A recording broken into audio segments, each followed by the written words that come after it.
All इस video में Nifty की एनालिसिस देख लेते हैं कि कल मार्केट में कैसे मूव आ सकते हैं और निफ्टी के इंपॉर्टेंट लेवल्स क्या होंगे। आइए पहले देखते हैं निफ्टी में पहले हमने क्या डिस्कस किया था, निफ्टी ने कौन कौन से लेवल को टेस्ट किया है।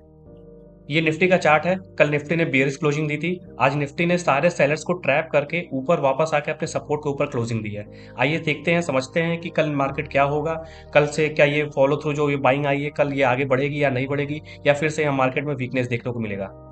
हमने पहले भी डिस्कस किया था कि आज कल 10 दिसंबर को फेड मीटिंग है और उसका आज आउटकम आने वाला है, और फाइनली रेट कट हो गया और उसी ग्लोबल न्यूज़ की वजह से निफ्टी ने आज यू टर्न मारा है। आइए देखते हैं निफ्टी कल कैसे मूव देगी। पहले ये समझिए, ये देखिए यहाँ पे एक ट्रेंड लाइन आ रही है। बहुत पहले की पुरानी ट्रेंड लाइन है जो इस जगह पे बन रही है। आप ये देखिए, यहाँ पे भी एक सपोर्ट है इस जगह पे, ये एक सपोर्ट लेवल है, ये एक सपोर्ट लेवल है, और एक फाइनली आज निफ्टी ने यहाँ से भी एक सपोर्ट लिया है और क्लोजिंग जो है अपने स्ट्रॉन्ग लेवल पे दिया है। तो क्या अब निफ्टी यहाँ से ऊपर जा सकती है या फिर निफ्टी यहाँ से नीचे आ सकती है, आइए इसको समझते हैं। निफ्टी जब तक इस ट्रेंड लाइन के ऊपर रहेगी तब तक सेलिंग का व्यू तो थोड़ा मुश्किल है। जब तक इस ट्रेंड लाइन को यहाँ से ब्रेक नहीं कर देती है तब तक हम सेलिंग का व्यू नहीं देखेंगे। लेकिन बाइंग के लिए हम देखेंगे एक छोटे टाइम फ्रेम पे कि कल के लिए क्या क्या क्या कौन कौन से लेवल्स हैं। उसके लिए चलते हैं 5 मिनट के टाइम फ्रेम पे।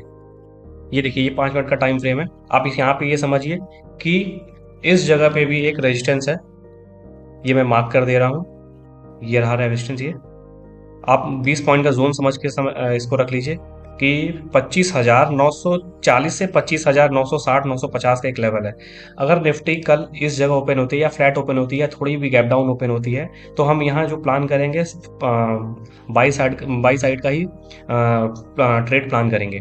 अगर मान लीजिए निफ्टी यहाँ से नीचे ओपन होती है, यहाँ पे इस जगह पे थोड़ा सा गैप डाउन ओपन होती है, फिर यहाँ पे कोई स्ट्रक्चर बनाती है और उसके बाद इस स्ट्रक्चर का ब्रेकआउट आता है, तो आप ये समझिए कि इस वाले जो रेजिस्टेंस है, ये 20 पॉइंट का जो रेजिस्टेंस है, इसका एक ब्रेकआउट आ सकता है। और इसके ऊपर अगर निफ्टी यहाँ से सस्टेन करती है तो उसके बाद अगला जो लेवल है वो लेवल है 26,000, और उसके ऊपर का जो लेवल है वो है 26,100 के पास मान के चलिए आप। ये लेवल जो है, अगर निफ्टी गैप डाउन खुलती है और थोड़ा स्ट्रेंथ दिखाती है, लग रहा है कि आप थोड़ा ऑब्जर्व करिएगा इसको कि ऊपर जाने की कोशिश कर रही है कि नहीं कर रही, निफ्टी में स्ट्रेंथ है कि नहीं है, उस हिसाब से आप कॉल साइड का ट्रेड प्लान कीजिएगा।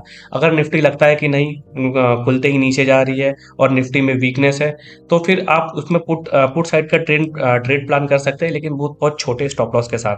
फिर आप उसके लिए आपका टारगेट होगा ये 25,700 का लेवल, ये आपके लिए टारगेट होगा।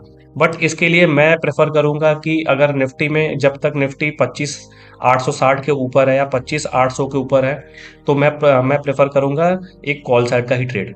इन केस अगर निफ्टी गैप अप हो जाती है तो आप वेट करना, खुलते ही तुरंत ट्रेड प्लान मत करना कि ऊपर चली मतलब ऊपर जाने लगी तो फोमो में आके ट्रेड प्लान करनी है। वेट करना, ऑब्जर्व करना। अगर निफ्टी थोड़ी नीचे आती है और यहाँ पे कोई स्ट्रक्चर बनाती है, ब्रेकआउट स्ट्रक्चर बनाती है, तभी आप ट्रेड प्लान करना। लेकिन ज़्यादा चांसेस है क्योंकि निफ्टी ने थोड़ा सा इस जगह पे थोड़े बड़े बड़े मूव दे दिए हैं। आप ये देख सकते हो, ऐसे आपको लग तो रहा है कि ये थोड़ा साइडवेज जोन है, लेकिन ये साइडवेज जोन नहीं है। इसमें निफ्टी ने बड़े अच्छे अच्छे मूव दिए हैं। तो मे भी चांसेस है कि अगर ये गैप अप खुलता है तो फिर यहाँ से नीचे आके थोड़ा सा साइडवेज हो सकता है। और कल फ्राइडे का भी दिन है, तो इस साइडवेज जोन में इस तरीके से मत फंसना। आप देखना कि कोई निफ्टी में मोमेंटम है या नहीं है। तो ऑलमोस्ट दोनों ही केस में हम निफ्टी में कॉल साइड का ही ट्रेड प्लान करेंगे। बस हमें कल कल के दिन ऑब्जर्व करना है कि अगर निफ्टी गैप डाउन खुल रही है तब कैसा बिहेव कर रही है, गैप अप खुल रही है तब कैसा बिहेव कर रही है।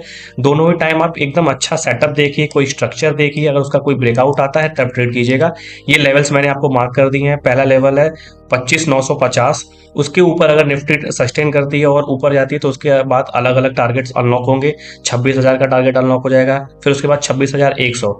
मैं ये नहीं कह रहा कि एक ही दिन में ये टारगेट आ जाएगा, लेकिन फिर भी ये यहाँ तक के लिए अगर आप यहाँ से भी ट्रेड प्लान करते हो और ये 26,950 से 26,000 तक भी चला जाता है तो भी आपको ठीक ठाक पॉइंट्स मिल जाएंगे। तो ये है निफ्टी 50 के कुछ इंपॉर्टेंट लेवल्स। तो अब मिलते हैं अगले वीडियो में। Thank you for watching.